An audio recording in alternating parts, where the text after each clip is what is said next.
fans, coming to you from the WSWA TV studio here at the 76th annual WSWA Convention and Exposition in Orlando.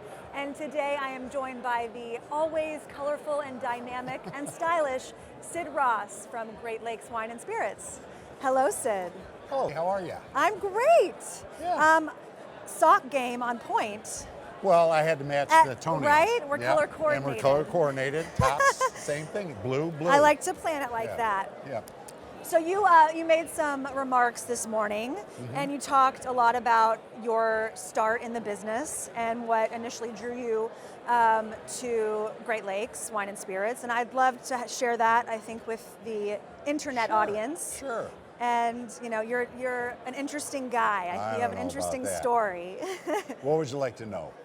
What initially drew you to this business and to Great Lakes Wine and Spirits? Well, like I said in my opening speech with WSWA, I had been floundering around. I got thrown out of a couple schools, and you know, and I finally had a student advisor come to me and say, you know, Sydney, college is not for everyone.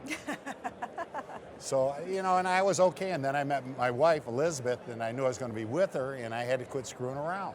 Right. So I had to get a job. And my skills, I always had pretty good verbal skills. So I applied to a lot of companies that had really good training for for sales, and Gallo hired me.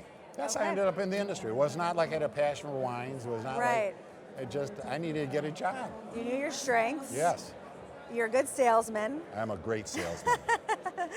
And you had a lot of mentors along the way once you got into the business, and you mentioned a few of those this morning.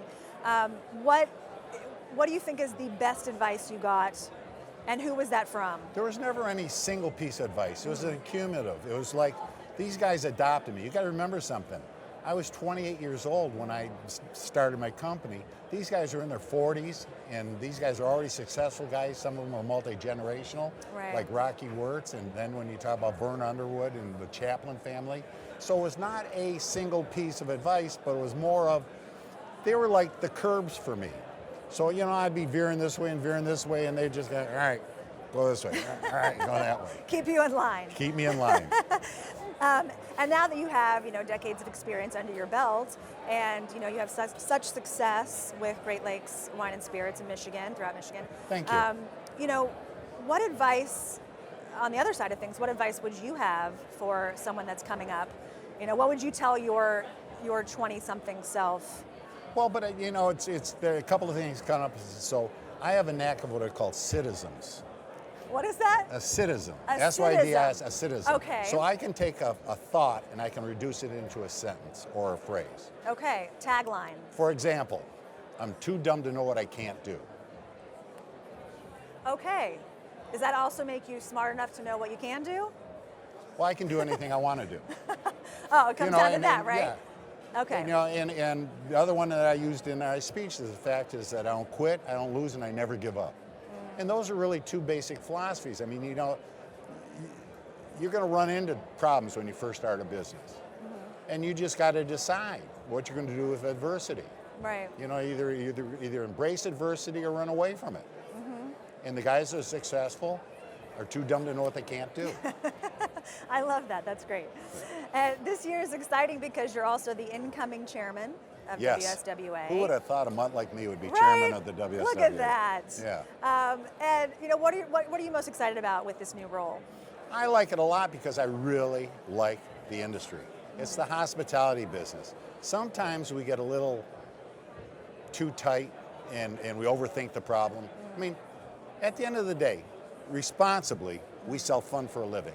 I mean, this is the greatest industry in the world. How could you not want to work in this industry? It really is. Can you imagine the guys that are selling like coffins or things like that, or, you know, these screws and nuts and bolts and right. I mean, as you're saying, there's literally a mermaid over your left shoulder. off stage. So perfect. I mean, there you go. You can't make that up. You just can't. And the timing was perfect. I know, right? Yeah. So you've been coming to the convention for years. Yes. You know, other than mermaids, what's the most exciting thing you look forward to every year coming back? I look for this. I look for the interaction between people. Initially, I'd come here looking for brands, and now on this new explosion of all these brands and stuff, this is a great venue to find new brands. But more importantly, it is the opportunity for people to interact with other people and network Right. other people, and actually, especially the younger people. This is an important event for them, and they can't be wallflowers. They can't be waiting. They can't wait for somebody to ask them to dance. They got to get into this stuff, get wet, and it's a wonderful convention. I love it. Well, thank you so much for sitting down and talking with us, and congrats on becoming chairman. Well, thank you. And enjoy the rest of your time here. Well, thank you. Yeah, thank you so much. All right. And thank you for watching WSWA TV.